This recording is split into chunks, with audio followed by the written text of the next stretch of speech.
This 1902 portrait of three orphan girls looks normal until you see their identical scar. The photograph seemed unremarkable at first glance, just another staged image from a charitable institution at the turn of the century. Three girls in matching dresses, hands folded, faces composed. But one detail refused to let go, and once you see it, the entire image collapses into something else entirely. Dr. Sarah Brennan had been working as an archivist at the Cincinnati Historical Society for 11 years when she first encountered the photograph. It arrived in a donated collection from the estate of a prominent banking family, the Aldridges, packed in a leather portfolio with dozens of other images documenting the family's philanthropic work. Sarah was cataloging the collection in the Society's climate-controlled processing room on a Tuesday afternoon in March when she pulled the photograph from its protective sleeve. The image showed three girls, perhaps 9 to 12 years old, seated on a wooden bench inside what appeared to be a formal parlor. Behind them, wallpaper with a floral pattern. To their left, a potted fern on a stand. The girls wore identical white pinafore dresses over dark blouses, their hair parted in the middle and pulled back severely from their faces. Their hands were folded in their laps. Their expressions were carefully neutral, eyes focused somewhere just past the camera. The kind of institutional portrait meant to reassure donors that their money was being well spent on clean, orderly, grateful children. Sarah almost moved on to the next item. She had seen hundreds of these images: orphanages, reform schools, industrial training programs, all those progressive-era institutions that promised to rescue poor children and instead often devoured them. But something made her look again. She tilted the photograph under the magnifying lamp on her desk. The girls' posture was too stiff, even for that era. Their shoulders pulled back in a way that suggested discomfort, and their hair, though neatly arranged, seemed positioned to conceal something. Sarah zoomed her digital scanner to maximum magnification and took a high-resolution capture of each girl's neck and upper back area.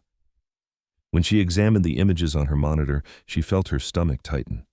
Just below the hairline at the back of each girl's neck, barely visible where the hair had shifted slightly during the sitting, was a mark, small, crescent-shaped, the skin slightly raised and discolored.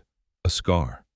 And not just on one girl, on all three, in exactly the same location. This was not just a pretty old photo. Something here was wrong. Sarah had spent more than a decade examining historical photographs of vulnerable populations. She had cataloged images of child laborers in textile mills, documented portraits of asylum patients, processed collections from tuberculosis sanatoriums. She knew how institutions used photography to construct narratives, to show improvement and reform and respectability while hiding the mechanisms of control underneath. But even after thousands of images, this one made her pause. Identical scars on three children in an institutional setting did not happen by accident. She worked carefully now, methodical in a way that came from years of archival training. She removed the photograph from its mount and examined the backing. There, in faded brown ink, someone had written, "Girls of the House of Mercy Industrial Training School, Cincinnati, April 1902, photographer, Weaver and Sons Studio." Below that, in smaller letters, Ruth Agnes Catherine. No last names, just first names and the institutional designation, as if the girls belonged to the House of Mercy rather than to themselves or to any family. Sarah photographed the inscription, then turned to her computer and pulled up the Cincinnati city directories for 1900 to 1905. Weaver and Sons had a studio on Vine Street downtown. They specialized in commercial and institutional photography. She found multiple advertisements emphasizing their discretion and professionalism with charitable institutions and reform establishments. The House of Mercy Industrial Training School had an address on the west side of the city, near the river. The directory listed it under charitable organizations with the notation, "For orphaned and wayward girls, Established 1897, present of Mrs. Constance Aldridge." The same family name as the donors. Sarah made a note of that connection and pulled the photograph back under the lamp. She studied the room in the background, looking for any other clues. The wallpaper appeared expensive. The fern was a Victorian parlor staple, meant to soften institutional spaces and make them seem homelike. But there was something off about the composition. The girls were positioned very deliberately, almost as if they had been instructed exactly where to place their hands, exactly how to hold their heads. And their eyes. Sarah had seen that look before in photographs of people who were afraid. She sat back in her chair, and felt the familiar weight of ethical responsibility settle over her shoulders. If she stopped now, if she simply cataloged this photograph with a neutral description and moved on, a story would stay buried. 3 girls with matching scars would remain nameless, and their experience would remain invisible. Sarah picked up her phone and texted a colleague at the University of Cincinnati, Dr. Marcus Webb, a historian who specialized in progressive-era child welfare institutions. "Found something disturbing. Can you meet tomorrow?" The next morning, Marcus arrived at the Historical Society carrying a leather satchel and a thermos of coffee. Sarah had the photograph waiting on the examination table, along with printouts of everything she had found so far. Marcus leaned over the image, adjusted his glasses, and was quiet for a long moment. "House of Mercy," he said finally. "I know that place." He pulled a folder from his satchel and laid out several photocopied documents. It was part of that wave of reform institutions that opened in the 1890s, supposedly to rescue poor girls from the streets and train them for domestic service. But there were complaints. He tapped one of the documents, a newspaper clipping from 1904. Parents tried to get their daughters back and were refused. A few girls ran away and told stories about harsh discipline, but the institution had powerful backers: the Aldridges, the Tafts, several prominent families. The complaints went nowhere. Sarah pointed to the scars on the monitor where she had magnified the image. All 3 girls, same location, same shape. That's not coincidental. Marcus pulled the photograph closer and studied it through a magnifying glass. "No," he said slowly. "That's deliberate, some kind of physical restraint or punishment device that left a consistent mark." He looked up at Sarah. "We need to find the institutional records. If the House of Mercy kept logbooks or medical files, they might tell us what happened to these girls." They started with the obvious leads. The House of Mercy had closed in 1911, its operations absorbed into a larger city-run children's home. Sarah filed a request with the Hamilton County Archives and found a partial set of records: admission logs, financial ledgers, donor correspondence. But the daily disciplinary records and medical files were missing. Either they had been destroyed or they were in private hands. She searched through old Cincinnati newspapers on microfilm, looking for any mention of the institution beyond the flattering donor appeals. She found a brief article from 1903 about a state inspector's visit. The inspector praised the orderly atmosphere and well-trained inmates, but noted that the institution maintained strict physical discipline in keeping with modern reformatory science. No details about what that discipline entailed. Marcus, meanwhile, had reached out to a colleague at Johns Hopkins, Dr. Patricia Vance, a medical historian who studied institutional abuse in child welfare settings. When Patricia arrived in Cincinnati 3 weeks later, she brought with her a thick binder of research on progressive-era disciplinary practices. "Restraint collars," Patricia said, laying photographs and diagrams across the conference table in Sarah's office. They were used in several reform schools and training institutions during this period.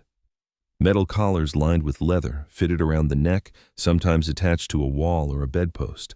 They were marketed to institutions as humane alternatives to corporal punishment because they didn't leave visible bruises. The manufacturers called them training devices or corrective posture supports. They were meant to force girls to stand or sit in one position for hours, to break their will without breaking their skin. Sarah felt sick. But they did leave marks. Eventually, yes, Patricia pointed to a medical diagram from 1906. Extended use caused pressure sores, nerve damage, and scarring, especially at the back of the neck where the metal edge rubbed against the skin. The scars were often crescent-shaped because of the collar's design. She looked at the photograph of the 3 girls. If these children have matching scars in that exact location, it's almost certain they were subjected to restraint collars at some point during their time at the House of Mercy. Marcus pulled up an advertisement he had found in a trade journal for institutional suppliers from 1898, the Humane Restraint Company of Philadelphia. The ad featured an illustration of a young girl standing perfectly upright with her hands at her sides, a thin collar just visible around her neck. The copy read, "For the correction of wayward and disobedient inmates, encourages proper posture and docile behavior, no lasting harm." "They sold these things openly," Sarah said. "They did." Patricia closed the binder. "And progressive reformers bought them, convinced they were being modern and scientific. The language of reform covered a multitude of cruelties. Sarah returned to the archives with new focus. She needed to know what had happened to Ruth, Agnes, and Catherine. She pulled every record she could find related to the House of Mercy. In the financial ledgers, she found payments to the Humane Restraint Company in 1900, 1901, and 1903. The items were listed as corrective equipment with no further details, but the amounts matched the wholesale prices Marcus had found in the trade catalogs. In the donor correspondence, she found letters from Constance Aldridge to potential contributors, written in elegant script on expensive stationery. Our girls learned discipline, cleanliness, and the domestic arts. They emerged from our care prepared for respectable service in Christian households. The letters emphasized order and obedience. They described the girls as reclaimed and reformed. There was no mention of collars or restraints or pressure sores, only the language of improvement and salvation. But in a corner of one ledger, Sarah found something else, a notation system that appeared in the margins next to certain girls' names. Small symbols, circles, crosses, sometimes both. At first they seemed random, but when Sarah mapped them against admission dates and infractions listed in the sparse disciplinary notes, a pattern emerged. Girls marked with crosses had been subjected to posture correction. Girls marked with circles had been confined for insubordination. Girls with both marks, like Ruth, Agnes, and Catherine, had experienced extended corrective discipline. The official narrative was clean and progressive and humane. The institution called itself a House of Mercy, claimed to train orphans and wayward girls for productive lives. The photographs showed well-dressed children in orderly rooms. But beneath that surface, the ledgers recorded something else: payments for restraint equipment, coded, notations for punishment, and 3 girls sitting for a portrait with matching scars hidden just below their hairlines, their bodies arranged to satisfy donors who wanted to believe their money was doing good. Sarah knew she needed to go further. She needed to understand the full scope of what had happened at the House of Mercy and connect it to the larger systems of control that existed around children deemed unfit or troublesome in this era. She drove to the west side of Cincinnati, to the neighborhood where the institution had once stood. The building was gone now, replaced by a small park with a community center. But the site itself held echoes. Sarah walked the perimeter with Marcus and Patricia, consulting old maps and photographs. The House of Mercy had been a 3-story brick structure with barred windows on the upper floors. The girls slept in dormitories on the 3rd floor, worked in laundry and sewing rooms on the 2nd, and received instruction in the ground floor classrooms. The parlor where the photograph had been taken was at the front of the building, designed to impress visitors. They visited the Hamilton County Courthouse and requested access to any legal filings related to the institution. There, in a box of unsorted papers from the early 1900s, Sarah found what she was looking for. A complaint filed in 1904 by a woman named Margaret O'Connor, attempting to regain custody of her daughter Catherine, age 13, who had been placed at the House of Mercy after Margaret's husband died and she fell into temporary poverty. The complaint described Catherine's condition when Margaret finally saw her after 8 months: thin, fearful, and marked about the neck with injuries she would not explain. The court denied the complaint. The judge ruled that Catherine was receiving proper care and that Margaret, as an unwed mother without means, was unfit to resume custody. Catherine remained at the House of Mercy for another 3 years. Patricia helped Sarah trace the broader context. Reform schools and industrial training institutions of this era operated in a gray zone between charity and incarceration. They received public funding and private donations, but they answered to no one. Parents, especially poor parents, had almost no legal standing to challenge institutional decisions. Girls were committed for vague offenses like stubbornness or moral danger, and once inside, they had no advocates. The institutions claimed to rehabilitate, but in practice, they trained girls for a lifetime of servitude, breaking their spirits with discipline that would have been recognized as torture if applied to animals. The restraint collar was just one tool among many. There were also isolation cells, cold water treatments, forced labor, starvation rations.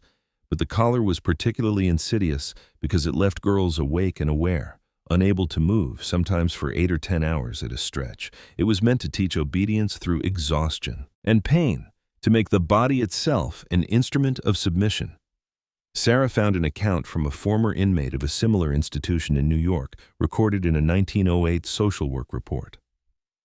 The woman, who had been confined as a girl in 1902, described the experience. They put the collar on at night if you had talked back or refused work. You stood in the hallway with your neck fixed to the wall, and you could not sit or lie down. By morning you could not feel your arms, and the skin at the back of your neck was raw. They said it was for our own good, to teach us proper behavior. The photograph Sarah had found was taken in April 1902, likely just after Ruth, Agnes, and Catherine had been subjected to this discipline. Their scars were still fresh enough to be visible, despite attempts to conceal them with carefully arranged hair. The photograph was meant for the institution's annual report, sent to donors as proof of successful reform. "Look at these well-behaved girls," the image said. "See how orderly and clean and grateful they are. Your money has transformed them from wayward creatures into respectable future servants." But the scars told a different story. They testified to the violence required to produce that appearance of docility. They marked the girls as survivors of a system that used the language of mercy to justify cruelty. Sarah knew what came next would be difficult. She had the evidence now. She understood the context, but bringing this truth into public view meant confronting the descendants of the institution's founders and the local historical establishment that had, for more than a century, told a sanitized version of progressive-era reform. She prepared a formal presentation for the Cincinnati Historical Society's Collections Committee, scheduled for a Tuesday evening in October. The committee consisted of board members, major donors, and community representatives. Sarah knew that several of them had ancestors who had supported the House of Mercy. The Aldridge family still had 2 members on the board. Sarah set up her presentation in the Society's conference room. She projected the photograph of the 3 girls on the screen, then advanced to the magnified images showing the scars. She displayed the financial ledgers with their payments to the restraint equipment company, the legal complaints from parents trying to reclaim their daughters, the testimonies from survivors of similar institutions. She laid it out carefully, building the case piece by piece. When she finished, the room was silent for a long moment. Then Thomas Aldridge, a retired banker in his 70s, cleared his throat. "This is a very serious accusation," he said. "My great-grandmother, Constance Aldridge, founded the House of Mercy out of genuine concern for vulnerable girls. She was a progressive reformer, a woman ahead of her time. To suggest that she presided over an institution that tortured children is frankly offensive." Sarah kept her voice steady. "I'm not making accusations, Mr. Aldridge.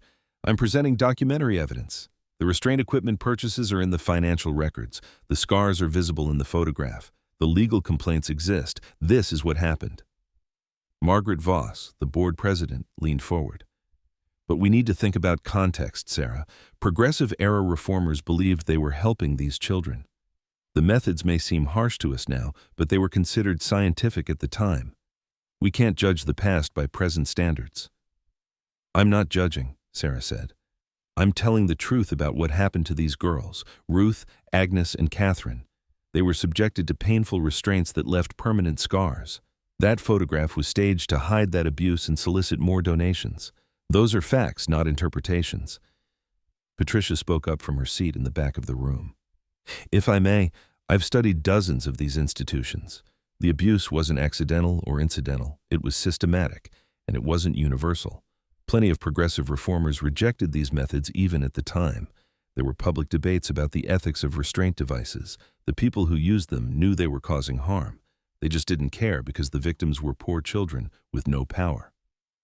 Thomas Aldridge shook his head. "This is going to damage the Society's reputation. We have donors who remember the House of Mercy fondly. Their families supported it for decades. If we start calling it an abusive institution, we'll lose their support." "Then we lose it," Sarah said. "But we don't hide the truth to protect donors. These girls deserve to have their story told accurately." The meeting lasted another 2 hours. Arguments about framing, about balance, about whether the evidence was really conclusive or just suggestive. Some committee members were genuinely disturbed by what Sarah had found and wanted to tell the story honestly.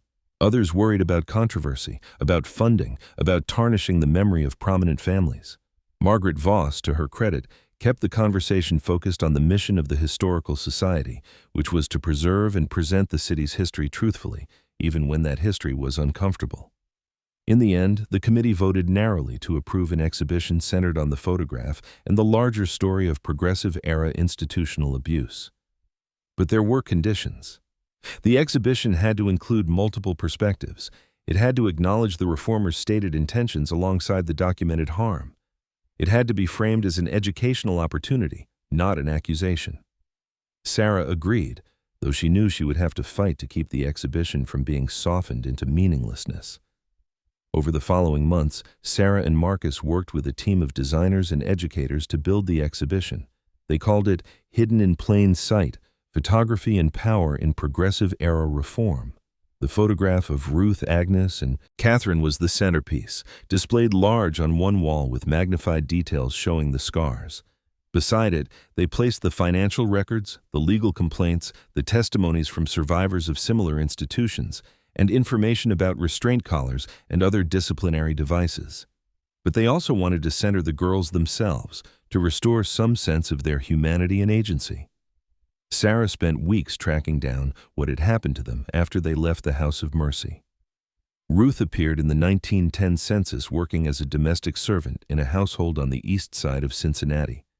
She was listed as 20 years old, no family, living in the servants' quarters. Sarah could find no further trace of her after that. Agnes turned up in the records of a tuberculosis sanatorium in 1908. She died there in 1909, age 18. The death certificate listed her occupation as domestic and noted no family to notify. Catherine, Margaret O'Connor's daughter, had a different trajectory. Sarah found her in the records of a small African Methodist Episcopal church on the west side, the same church that had fought to help Margaret regain custody. Though the court had denied Margaret's petition, the church community had not given up. In 1907, when Catherine turned 16 and aged out of the institution's control, members of the church met her at the door of the House of Mercy and brought her to Margaret. Church records showed Catherine married in 1912, had 3 children, and lived until 1956. Sarah contacted Catherine's granddaughter, a woman named Denise Williams, who still lived in Cincinnati. Denise had heard stories about her grandmother's time in the institution, but the family had always spoken of it in vague terms, as something painful that was better left in the past. When Sarah showed her the photograph and explained what the scars meant, Denise wept. She never talked about it directly, Denise said, but I remember her rubbing the back of her neck sometimes, especially when she was stressed, and she was always gentle with us, never punished us harshly. She would say, "Children need love, not breaking." Denise agreed to contribute to the exhibition, sharing her grandmother's story and emphasizing the role the church community had played in Catherine's survival and recovery. The exhibition opened in March 2023, more than a year after Sarah had first encountered the photograph. The response was intense. Local media covered it extensively. Some praised the Historical Society for confronting difficult truths. Others criticized it for tarnishing the memory of progressive reformers. The Aldridge family issued a statement expressing regret for any harm done at the House of Mercy while defending their ancestors' good intentions. But the most meaningful responses came from visitors who saw their own family stories reflected in the exhibition. Descendants of other girls who had been confined in reform institutions, people whose grandmothers and great-grandmothers had been marked by similar systems of control. They left notes in the exhibition's comment books, thanking the Historical Society for finally acknowledging what had happened. One woman wrote, "My grandmother was in a place like this in Kentucky. She had the same scar. I never knew what it meant until now. Thank you for telling the truth." Sarah stood in the exhibition space one afternoon a few weeks after opening, watching visitors move through the displays. A group of college students clustered around the photograph of Ruth, Agnes, and Catherine, reading the accompanying text carefully. A middle-aged couple studied the financial ledgers in silence. A grandmother explained to her grandchildren what a restraint collar was and why it was wrong. Marcus joined her. "You did good work here," he said quietly. Sarah nodded but felt the heaviness that always came with this kind of research. 3 girls, she said. 2 of them dead young, one of them rescued by a community that refused to give up on her. And for 100 years, this photograph was just filed away as evidence of successful charity. Not anymore, Marcus said. The exhibition ran for 6 months. It traveled to 2 other cities afterward, each time sparking similar conversations about institutional abuse, progressive-era reform, and the ways photography had been used to construct false narratives about care and rehabilitation. Sarah published an article in a historical journal detailing her research, which became a foundation for further scholarship on disciplinary practices in child welfare institutions. But beyond the exhibitions and the publications, what stayed with Sarah was simpler and more personal. She had given Ruth, Agnes, and Catherine their names back. She had made visible what the photograph had tried to hide. She had insisted that the scars mattered, that they testified to real pain inflicted on real children in the name of reform and mercy. Old photographs are not neutral documents. They are not simply windows into the past. They are constructed images, staged and framed to tell particular stories, to serve particular purposes.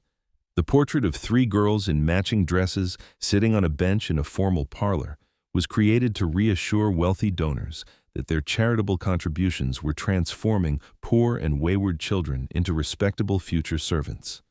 It was propaganda, designed to conceal the violence required to produce that appearance of docility and order. But photographs also, sometimes inadvertently, preserve evidence that complicates or contradicts their intended message. A strand of hair shifts during a long exposure. A child cannot quite control her expression, and suddenly, if you know how to look, if you are willing to look, the image reveals what it was meant to hide.